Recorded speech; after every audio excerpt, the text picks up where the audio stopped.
생겨났고 고이라는 것도 생겨났습니다. 이 참고로 환갑이라는 건 이 갑자를 세는데 갑자가 60갑자라고 하니까 60년 돌아왔다. 나이가 태어난 해로 다시 돌아왔다. 해서 이제 축하를 하는 겁니다. 자, 그 시대로부터 지금까지 이제 세월이 흘러서 이제 2022년이 됐죠. 지금은 한국인의 평균 수명이 83세 삽니다. 그리고 이 수명은 해마다 약 0.5세씩 늘어난답니다. 평균 수명이요. 그러고 보면 여기 계신 이건호 장로님이나 황미자 목사님은 이제 아마 100세를 바라보는 그런 뜻으로 망백잔치까지 하게 되기를 기도합니다. 근데 그렇게 생각해 보면 여기 계신 집사님들도 나이가 많으신 게 아니에요. 이제 인생의 전반전을 조금 지나신 겁니다.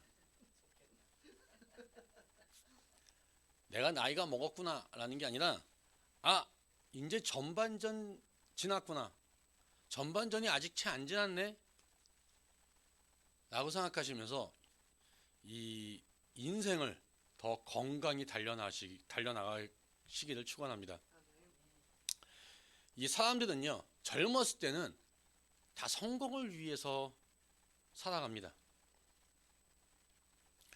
성공이라는 어떤 목표를 세우고요, 그 목표를 막 이루어 나가는 것을 추구합니다.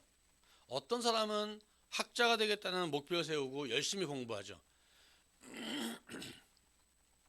어떤 사람은 음악가가 되겠다는 그런 목표를 세우고 열심히 또 노력을 합니다.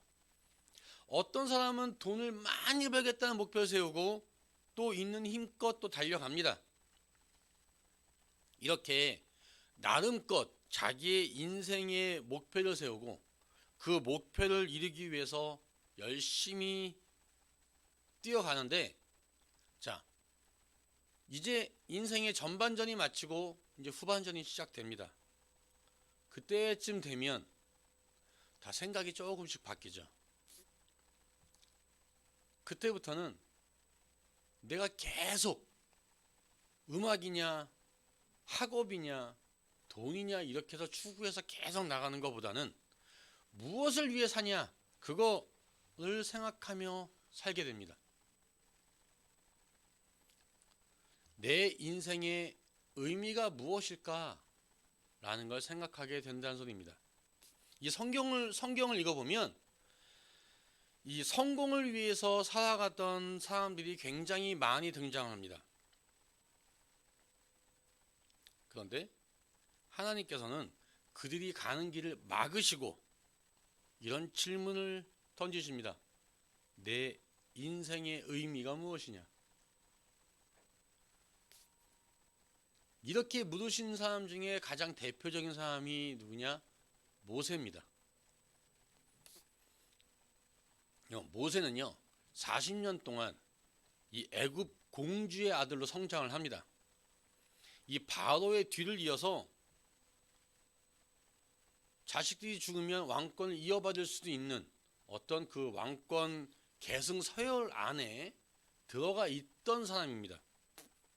우리가 보통 생각하면 모세는 애굽에서 왕궁에 살았지만 어떤 유대인의 혈통을 잊지 않고 그 민족을 항상 생각하며 살았다라고 생각하기 쉬운데, 유대인의 정체성을 가지고 있다라고 생각하기 쉽지만 실질적으로는 그렇지 않습니다. 모세는 그냥 애굽 사람으로 살았습니다.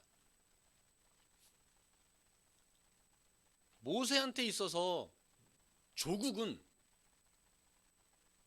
이스라엘이 아니라 애굽이었습니다. 이 모세가 광야도 나중에 쫓겨나지 않습니까? 그리고 결혼하고 아들을 낳습니다. 그때 그의 아들의 이름이 게르솜이라고 지었습니다. 이 게르솜이란 말의 뜻이 뭐냐? 내가 타국에서 나그네가 되었다라는 뜻입니다.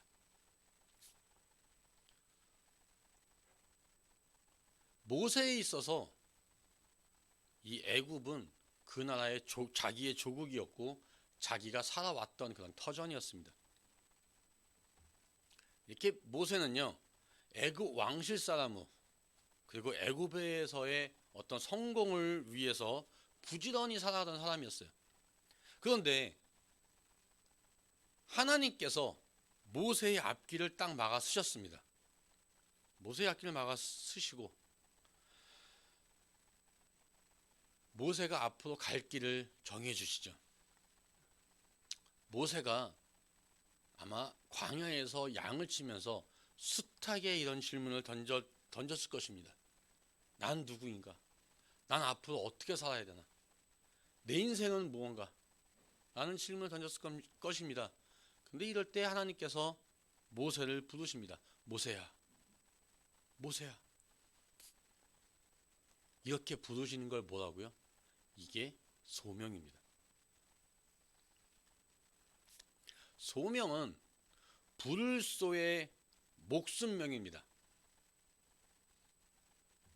한문으로 하니까 좀 더 이해가 되시죠? 참 이 아이러니컬한 게 미국 땅에서 한국말을 하면서 한문을 해야 더 잘 알아듣습니다. 불을소의 목숨명, 목숨을 부르셨어요. 그게 소명입니다. 하나님께서 모세의 목숨을 사용하기 위해서 부르셨습니다. 그리고 하나님께서 이렇게 말씀하셨습니다. 이제 내가 너를 바로에게 보내어 너에게 내 백성 이스라엘 자손을 애굽에서 인도하여 내게 하리라.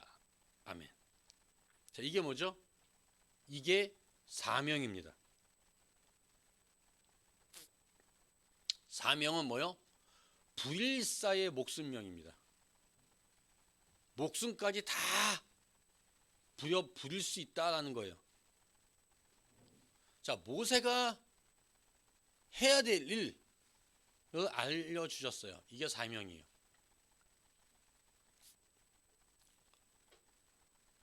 그래서 우리가 예전에 그 사무실 같은 데서 잔심부름하는 사람들 뭐라 불렀죠?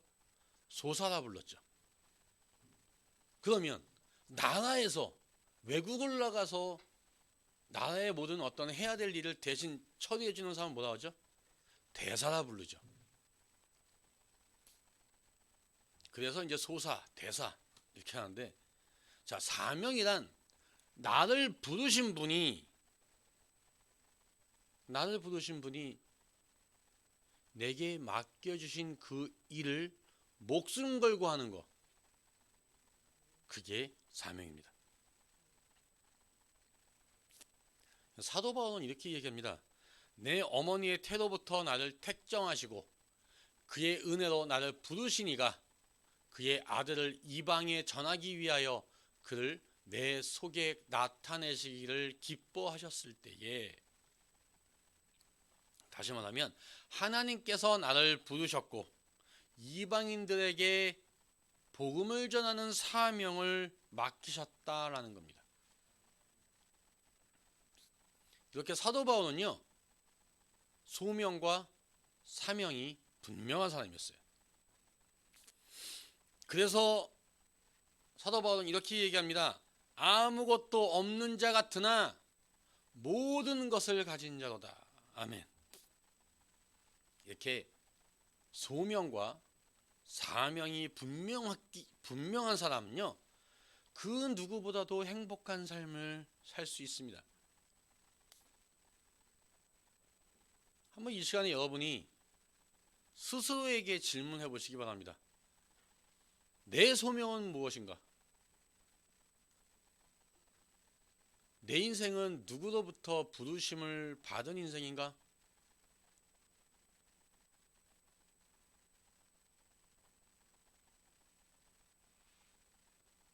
또 생각해 보십시오. 내 사명은 무엇인가? 나는 무엇을 이루기 위해 살아갑니까?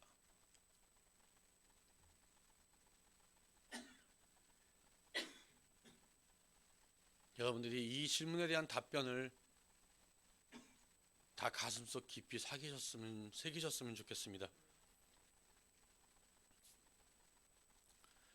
만약에 소명이 지금 여러분들이 서 있는 자리라면, 사명은 여러분들의 손에 주어진 일입니다. 여러분들이 이 질문에 만약에 명확하게 대답할 수 없다면 여러분들의 인생은 지금 방황하고 있는 겁니다. 아무리 내가 성공을 하고 아무리 명예를 얻고 아무리 돈을 많이 벌어도 그 인생에는 기쁨과 만족이 있을 수가 없습니다. 정말 이 시간에 여러분들의 소명과 사명이 무언가를 분명하게 깨달으시길 바랍니다. 그럼 오늘 본문의 주인공은 이 베드로입니다. 베드로는 아주 일찌감치 예수님한테 소명과 사명을 받은 자입니다. 이렇게 말씀하셨죠. 나를 따라오라. 내가 너희를 사람을 낚는 어부가 되게 하리라. 아멘. 자, 베드로는요, 주님의 제자로서 소명을 받았습니다. 그리고 사람을 낚는 어부로서의 사명을 받았습니다. 그런데 모세나 사도 바울과 달리 이 베드로는요, 자꾸 흔들렸어요. 한 번은 예수님께서 제자들에게 이렇게 말씀하셨습니다. 야, 이제 내가 곧 예루살렘에 올라갈 건데 거기서 고난을 받고 난 죽음을 당할 거야. 그러자 베드로가 예수님을 붙잡고 강하게 반발합니다. 주여, 그렇게 하지 마시옵소서 막 합니다. 그때 예수님께서 베드로에게 하신 말씀입니다. 사탄아, 내 뒤로 물러가라. 너는 나를 넘어지게 하는 자로다. 내가 하나님의 일을 생각하지 아니하고 도리어 사람의 일을 생각하는도다. 자, 내 뒤로 물러가라 라는 건 단순하죠. 내 앞에 있다는 소리예요. 다시 말하면 베드로가 예수님보다 앞서 나갔다는 소리입니다. 근데 예수님께서 베드로를 부를 때 나를 따르라라고 했지 내 앞서가라라고 말씀하지 않으셨어요. 그런데도 베드로는 앞서 나갔습니다. 소명을 잃어버린 거예요.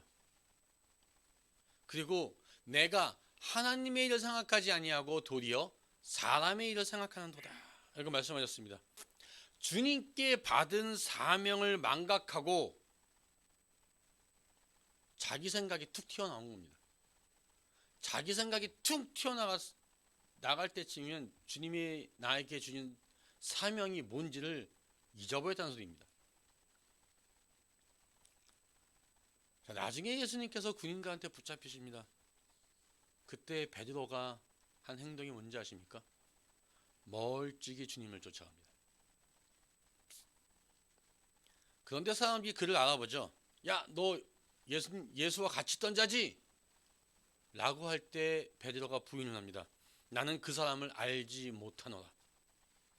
그 다음에 그것도 불안하니까 또 이렇게 얘기하죠. 나는 내가 말하는 것이 무엇인지 알지도 못하고 깨닫지도 못하겠노라.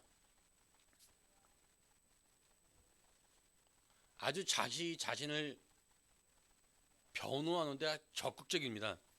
아주 베드로는 그때 자기 소명을 망각했습니다. 주님께서 자기 목숨을 주님의 것으로 사용하기 위해 부르셨다라는 사실을 잊어버렸습니다. 그리고 나중에 그 결과가 무엇입니까? 밖으로 나가서 심히 통곡하니라.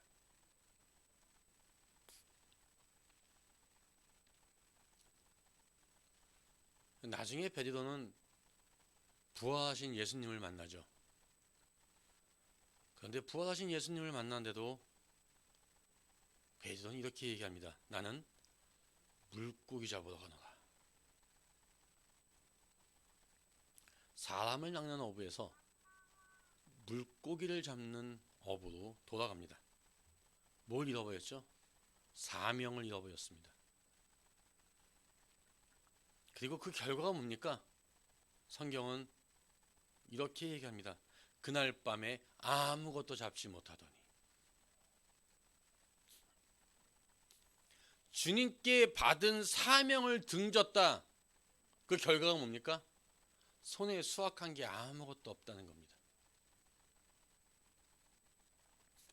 아무리 애를 쓰고 노력을 했어도 얻은 건 아무것도 없습니다. 그냥 실망감과 허무함밖에 없습니다. 이처럼 베드로는요, 일찌감치 소명과 사명을 받았는데도 불구하고 그 소명과 사명이 굉장히 흔들렸습니다.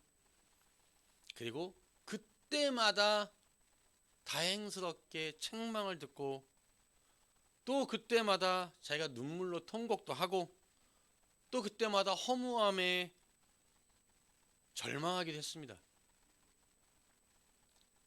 그랬던 사람이 오늘 우리가 읽은 이 본문에는 다른 사람으로 나옵니다. 이 41절에 이렇게 나옵니다. 사도들은 그 이름을 위하여 능력받는 일에 합당한 자로 여기심을 기뻐하면서 공의 앞을 떠나니라. 아멘. 예수 그리스도의 이름을 위해서, 주님을 위해서 내가 능력을 받는다. 근데 그걸 뭐요? 기뻐한다라고 했습니다. 베드로는 자기가 있어야 할 자리, 그리고 주님을 따라 고난받는 그 자리에 섰습니다. 주님께 받은 그 소명, 그거를 지키고 있는 겁니다. 또 42절은 또 이렇게 얘기합니다. 그들이 날마다 성전에 있던지 집에 있던지 예수는 그리스도다라고 가르치기와 전도하기를 그치지 아니하니라. 아멘. 예수 그리스도께 받은 사명, 사람을 낚으란 그 사명을 지키고 있습니다.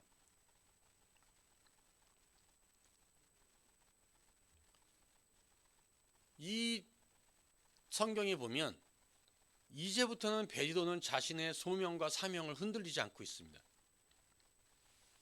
자신이 있어야 할 자리와 자신이 해야 할 일을 분명하게 깨닫고 있습니다. 그럼 무슨 일이 베드로에게 일어났을까요? 그건 첫 번째로 성령님께서 베드로에게 임하셨기 때문에 그렇습니다.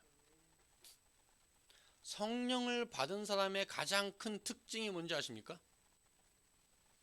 성령을 받은 사람의 가장 큰 특징 뭐냐? 용기가 생긴다는 겁니다. 두려움이 없어지고 담대함이 생긴다는 겁니다. 왜요? 성령님께서 내 안에 계시기 때문에 그렇습니다. 무슨 일이 생겨도 성령님께서 책임질 거야라는 어떤 믿음이 있기 때문에 그렇습니다. 이 본문 40절은요. 그들이 옳게 여겨 사도들을 불러들여 책찍질하며 라고 했습니다. 야, 사도들 붙잡아서 책찍질을 했습니다. 여러분 한번 맞아보셨습니까? 많이 맞아보셨습니까? 여러분 정신적으로 내가 어떤 걸 딱 하는데 맞아서 굴복해 본 적 있으십니까? 혹시라도 아니다라고 정신이 더 강하다라고 생각하시는 분들이 있을 수도 있습니다. 저는 군대 가서도 맞아도 받고 제 나이 때 대학교에서 데모하다가 그쪽에 근처에 있다가도 붙들려서 경찰서에서도 맞아보고 다 맞아봤습니다. 그러다 보니까 맞는 고통이 더 클까요? 정신적 고통이 더 클까요? 어떤 게 이길 수 있을까요? 저 같은 경우는 몸이 견딜 때까지만 정신이 버팁니다. 너무 맞으면 나중에는 뭐 내가 어느 쪽을 지향하건 뭐 아니고 상관이 없습니다. 그냥 내 입에서 뭔지 모르지만 그냥 잘못했습니다와 살려달라는 소리밖에 나오지가 않습니다. 만약에 여러분들이 그렇지 않은 사람을 알고 있다면 대단한 겁니다. 그래서 보면 죽음을 각오하고 조국을 위해서 애쓴 유관순 같은 분은 우리가 열사라고 하지 않습니까? 정말 대단한 분입니다. 그런데 문득 이런 생각도 들었어요. 사람들은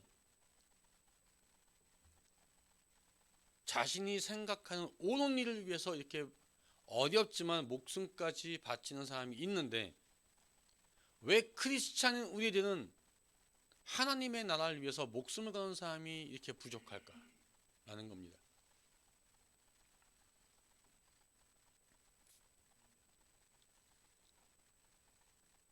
고린도후서에서 사도 바울은요 40에서 하나 감암매를 5번을 맞았다고 합니다.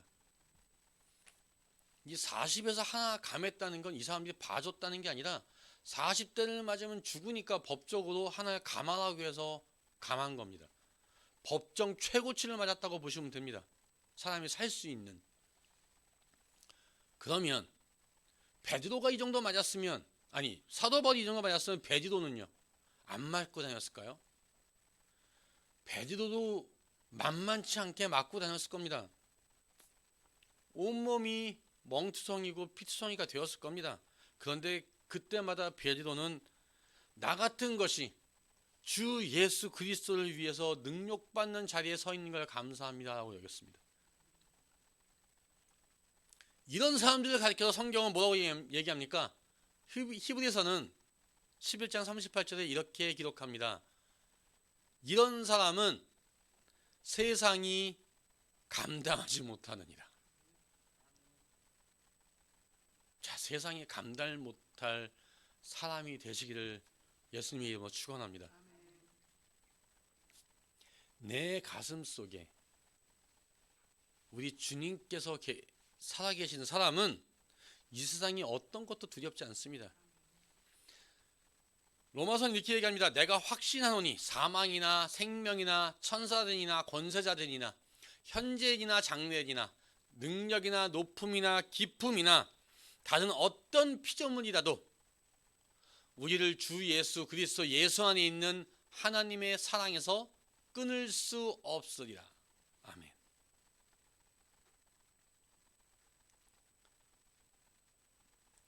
하나님께서 나와 함께 계시고 나를 사랑하시고 나를 붙들고 계시다. 이런 확신이 있으면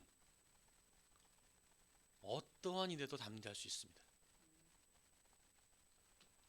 이 시간에 성령님께서 역사해 주시기를 원합니다. 오순절날 베드로에게 임하셨던 그 성령이 지금 이 순간 여러분의 마음에 뜨겁게 역사하셔서 여러분들이 받은 소명과 사명을 감당할 수 있는 그런 용기를 주시길 바랍니다.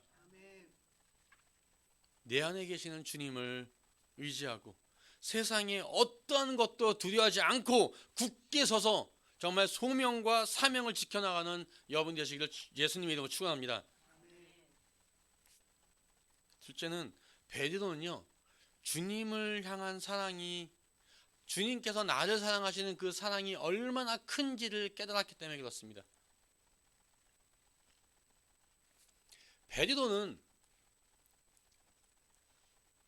주님이 돌아가실 때 3번씩이나 난 주님을 모른다라고 부인했던 사람입니다. 그리고 또 보면요 베드로는 부활하신 주님을 만났음에도 한마디 말도 하지 않습니다. 자, 그렇게 나서기 좋아하는 베드로가 부활하신 예수님을 만났는데 성경에 딱 부활한 예수를 만나자마자 뭐 걔가 막 날뛰면서 좋아했다 뭐 이런 식의 기록이 전혀 없습니다. 다시 한번 해볼까요? 침묵했다는 소리입니다. 이걸 다른 말로 하면 좀 점잖은 표현을 원하면 뭐가 됩니까? 유구무원이라는 거죠. 나는 자꾸 이렇게 막 3번이나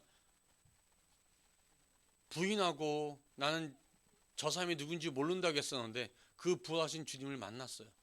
뭐라고 얘기하겠습니까? 그래서 교회 전승에 의하면 베드로는 부활하신 주님을 만난 후에 눈물을 흘리며 뭐라고 얘기해요? 나는 물고기 잡으러 가노라 하면서 바다로 갔다라고 합니다. 자기 자신은 나는 도저히 부활하신 예수님을 따를 만한 자격이 없는 자야 라고 생각했다는 거예요. 얼마나 후회스럽고 얼마나 통곡했을까요? 그 마음속에. 내가 왜 모른다고 부인을 했을까? 그런데 그런 베드로에게 예수님께서 다가오셔서 이렇게 물어보십니다. 네가 나를 사랑하느냐?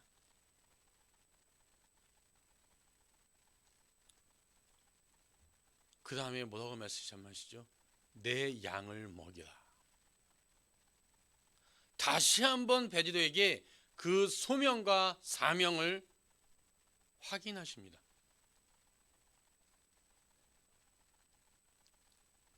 이런 주님의 사랑을 깨달은 베드로가 나중에 이렇게 고백합니다. 사랑은 허다한 죄를 덮느니라. 아멘. 본인이 느꼈거든요.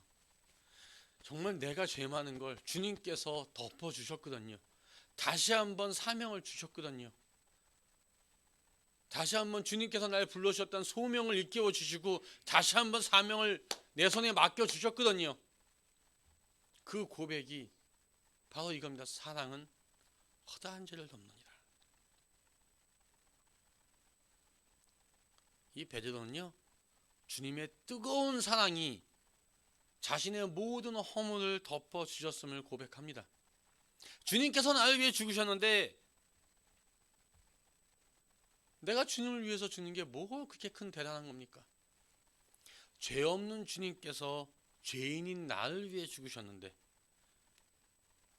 내가 그분을 위해 죽는 게 뭐가 대단합니까? 더군다나 나는 내가 죽는다면 거기에 따른 대가가 또 기다리고 있지 않습니까? 그래서 베드로는 주님의 사랑에 감격해서 자신의 생명도 아깝지 않게 내던졌습니다. 주님의 사랑은요, 사람을 변화시킵니다. 지금 내가 서 있는 자리가 아무리 초라한 자리라고 할지라도 나를 사랑하시는 주님이 원하시는 자리라면 그걸로 만족합니다. 지금 내가 하는 일이 너무나 어렵고 힘들고 고통스러운 그런 자리일지라도 그것이 나를 사랑하시는 주님이 원하시는 일이라면 그걸로 기뻐합니다.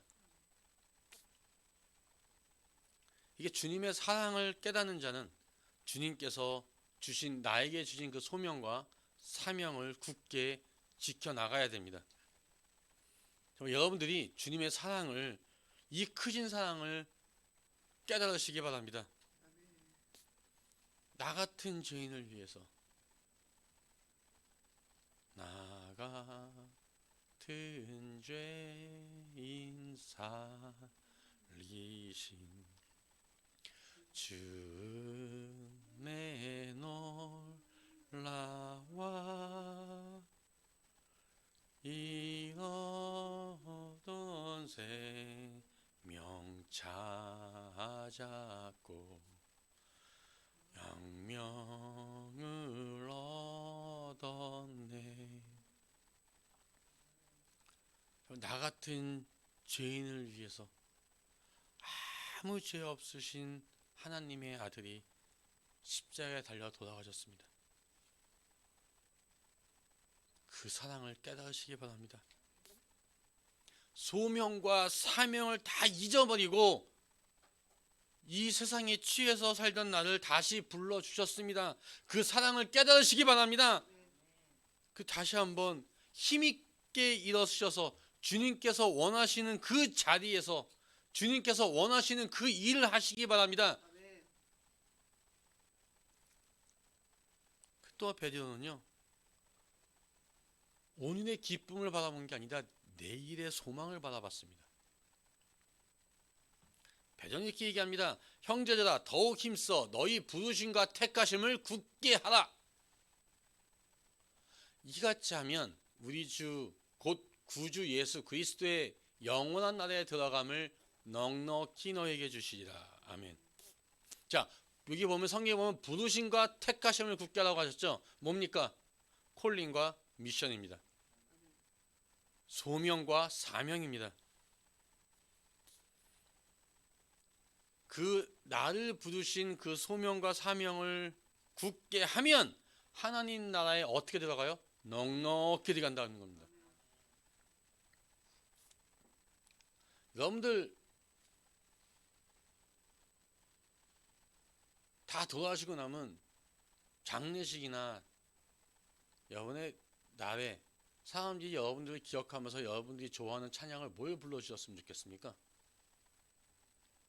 전 예전에 저희 할머니께서는 꼭 그 502장 그걸 불렀습니다.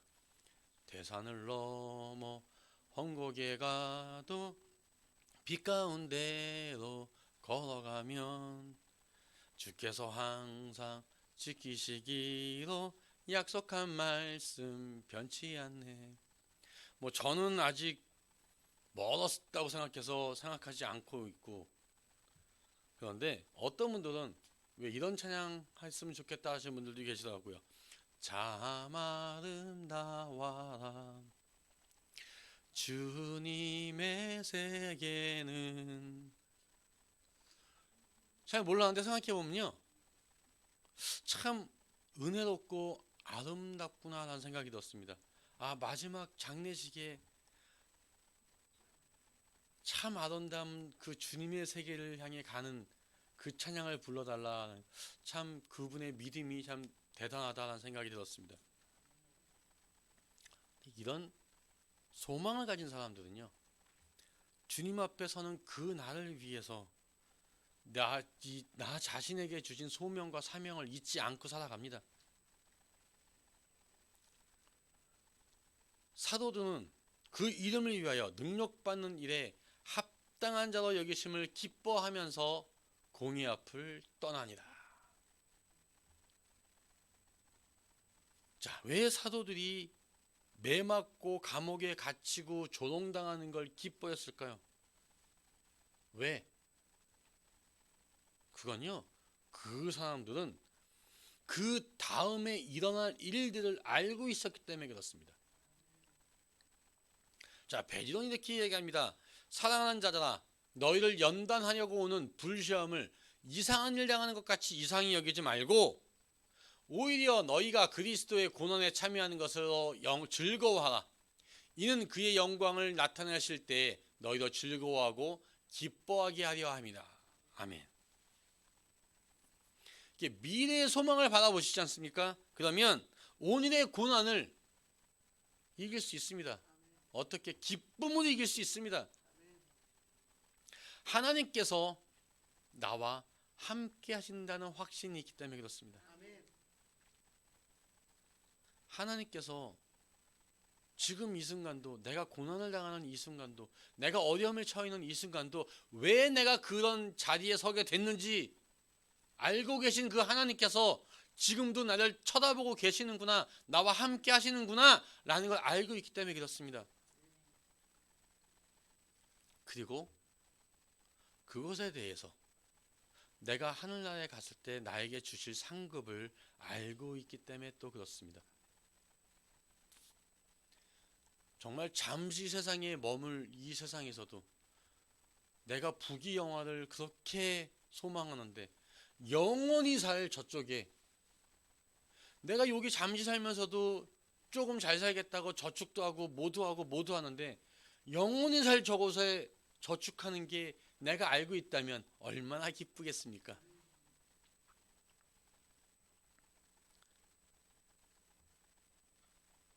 여러분들이 오늘 이 순간 어떤 어려움에 처했다고 해서 낙심하지 마십시오. 내가 보는 그거 주님도 보고 계십니다. 내가 갖고 있는 고민 주님이 같이 하십니다. 내가 아파하면 우리 주님도 아파하시고요. 내가 눈물 흘리면 주님도 같이 흘리십니다. 그리고 하나님께서는요, 오늘 내가 겪고 있는 이 모든 걸 반드시 영광으로 갚아주시는 분입니다. 로마서 8장 18절 이렇게 얘기합니다. 현재의 고난은 장차 우리에게 나타날 영광과 비교할 수 없도다. 아멘. 이 소망을 바라보면서 굳게 서져서 소명과 사명을 지켜나가신 여러분 되시기를 부탁드립니다. 정말 사랑하는 성도 여러분, 여러분들은 하나님께 부르심을 입은 자들입니다. 소명 있는 자들입니다. 또 하나님께서 여러분들에게 일을 맡겨 주셨습니다. 여러분들이 하나님께 받은 사명이 있습니다. 여러분들의 소명과 사명이 무엇인지 확실히 알고 계십니까? 정말 더 늦기 전에 여러분들이 가던 발걸음을 멈춰주시고 내 소명과 사명을 다시 한번 생각하시고 기도하시고 내가 있어야 할 그 자리에 내가 해야 할 그 일을 할 수 있게 해달라고 주님 앞에 기도하시기 바랍니다. 하나님께서 내게 맡겨주신 그 소명과 사명을 온전히 감당하는 그 놀라운 기쁨이 여러분의 삶 속에 충만하시게 되기를 예수님 이름으로 축원합니다. 함께 기도하시겠습니다.